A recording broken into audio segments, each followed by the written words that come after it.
Welcome to our channel series UG classes. Hello, आज हम लोग जानेंगे फिगर ऑफ स्पीच यानी अलंकार।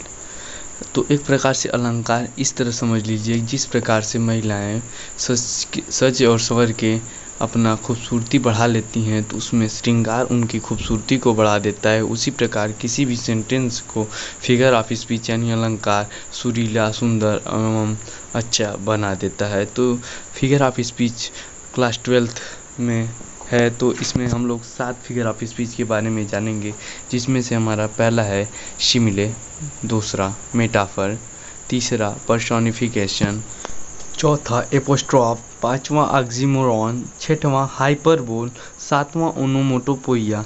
तो हम लोग जानेंगे सिमिले। तो आप हेडिंग डाल लीजिए सिमिले।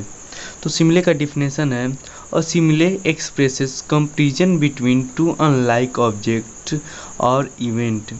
Usually, the comparison is expressed by using like as hyphen as, so hyphen as। तो अगर हिंदी में देखा जाए तो इसको हम कह सकते हैं, इसमें दो भिन्न भिन्न समुदायों की दो भिन्न भिन्न वस्तुओं में किसी समान गुण की तुलना की जाती है। इसमें like, as hyphen as, so hyphen as आदि शब्दों का प्रयोग किया जाता है। तो एग्जाम्पल के थ्रू हम लोग इसके बारे में अच्छी जानकारी प्राप्त करते हैं। तो पहला एग्जाम्पल है Rana Pratap was as brave as a lion. तो इसमें एज ब्रेव एज यानी एज का प्रयोग किया गया है, एज हाइफन एज का। तो इसलिए यह सिमिले होगा। यानी हम कह सकते हैं जिस सेंटेंस में as, like, as hyphen as, so hyphen as ऐसे शब्दों का प्रयोग किया जाता है तो वह सिमिले होगा।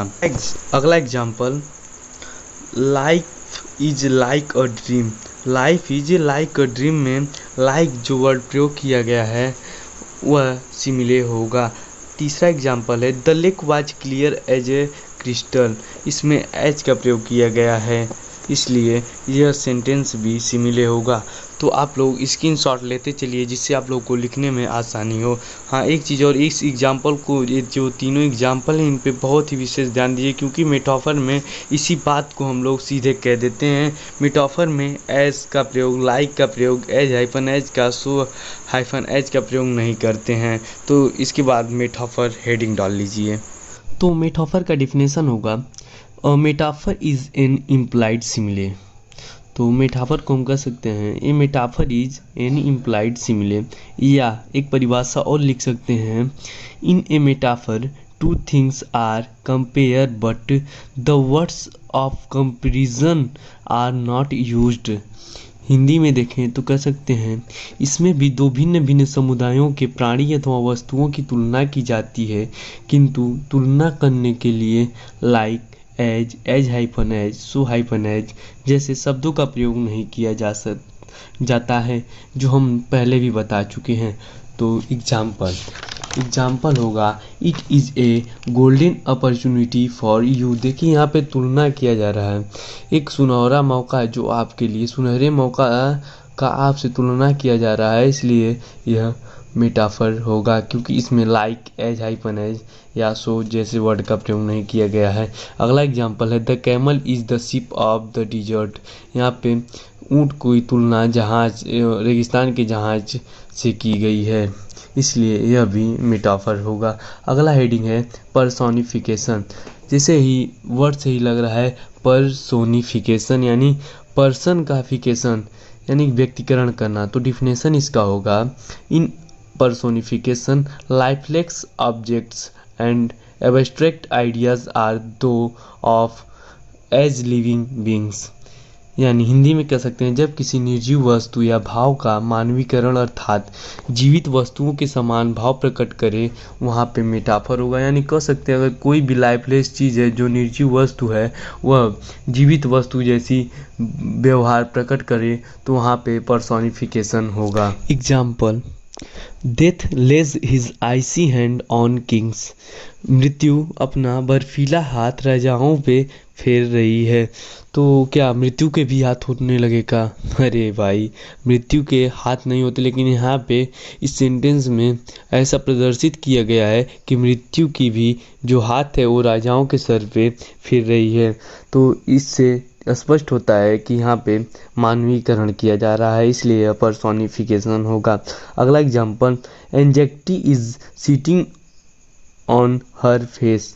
उसके चेहरे पे जो एंजाइटी है वह बैठी हुई है। क्या किसी के चेहरे पे कुछ बैठता है? क्या? अरे इंसान ही बैठता है किसी भी चीज़ पे, या कुछ भी रखा जाता है, लेकिन यहाँ पे तो कह रहा है उसके चेहरे पे ही बैठ गई है। तो यहाँ पे भी पर्सोनिफिकेशन होगा। Experience is the best teacher, जो सबसे अच्छा एग्जाम्पल है। कह रहा है experience is the best teacher, अनुभव ही दुनिया का सबसे बड़ा शिक्षक है। तो क्या अनुभव ही शिक्षक होने लगा क्या? अरे भाई, ऐसा नहीं है। तो यहाँ पे केवल व्यक्तिकरण किया गया है। अगला हेडिंग है एपिस्ट्रॉफ।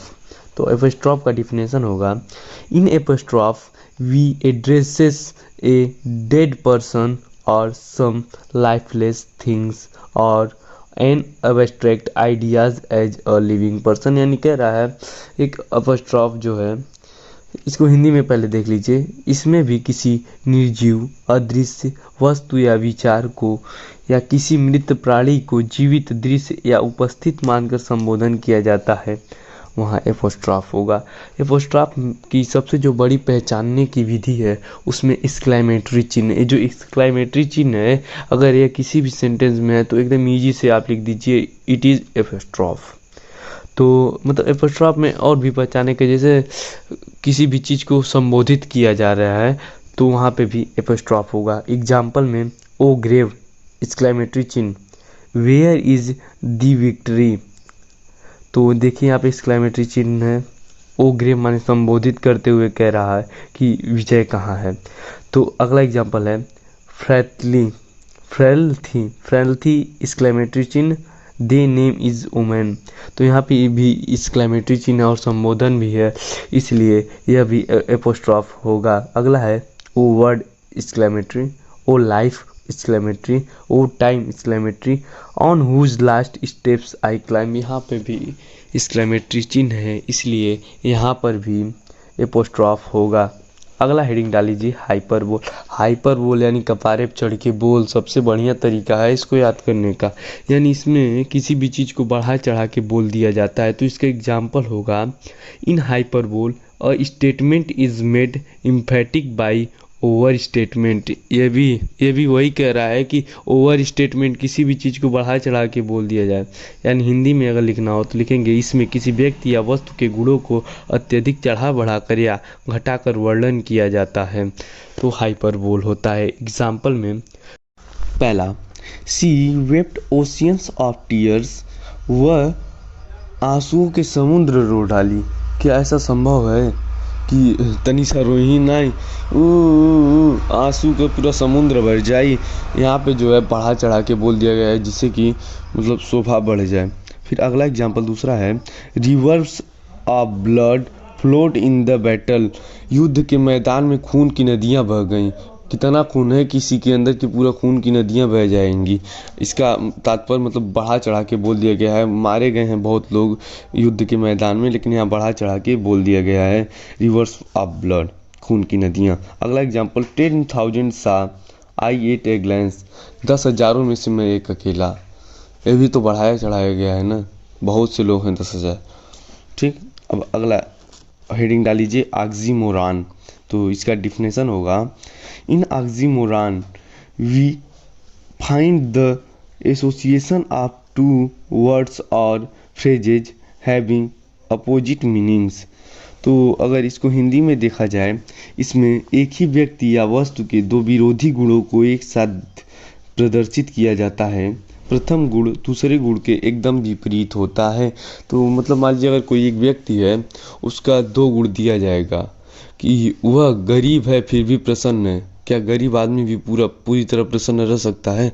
तो यहाँ पे एकदम सीधा विरोध किया जा रहा है। अब एग्जाम्पल के द्वारा आप देख लीजिए। तो पहला एग्जाम्पल है, she is feeling sweet pain, she is feeling sweet pain, वह मीठा दर्द महसूस करती है।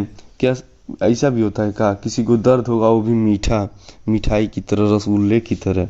अगला example, this is an open secret. क्या कोई खुला हुआ भी रहस्य है? बता दीजिए, अगर कोई रहस्य है तो वो खुला हुआ रहेगा, ऐसा नहीं है। तो यहाँ पे ओपन सीक्रेट कर दिया है, तो यहाँ पर भी ऑक्सीमोरॉन होगा। अगला है, जेम्स आई वॉज द विशिष्ट फूल। जेम्स मैं चालाक मूर्ख हूँ, मतलब सबसे चालाक मूर्ख भी है वो। बताइए ऐसा संभव है कि चालाक मूर्ख हो? अगला और लास्ट हेडिंग, ओनोमोटोपोइया। अरे भैया, ओनोमोटोपोइया ये एक तरह से ऐसे समझ लीजिए कि चिड़ियों की आवाज़ या किसी भी चीज़ प्रकृति की आवाज़ को ही ओनोमोटोपोइया होता है। तो इसका डिफिनेशन लिखिए, उसको हम समझाते हैं। तो डिफिनेशन है, in onomatopoeia consist in using a word similar to the sound.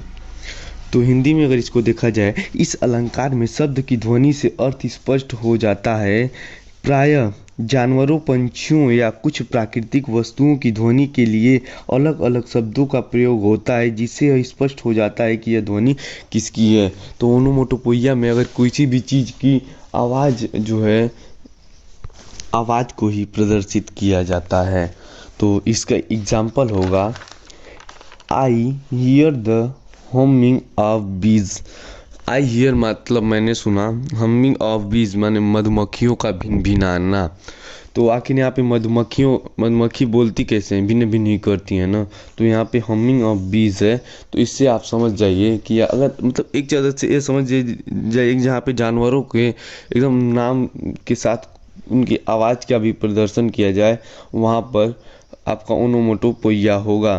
तो अगला एग्जाम्पल देखिए, कहता है अगला एग्जाम्पल, द स्नेक्स हिस। हिस मतलब फुसफुसाना, HISS।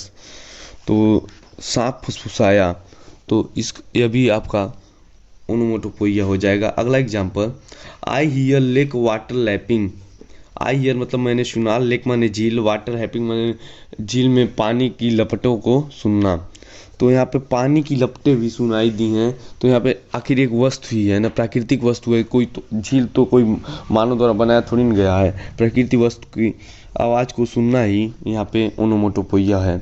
आप लोगों से एक निवेदन है कि आप लोग वीडियो को लाइक शेयर कर दिया करें। वीडियो को बनाने में बहुत मेहनत लगती है, तो इसलिए आप कम से कम एक लाइक और एक शेयर करना ना। आप लोगों के एक्सरसाइज के लिए कुछ क्वेश्चंस मैं दे देता हूं, जो बोर्ड पेपर में कई बार पूछे गए हैं।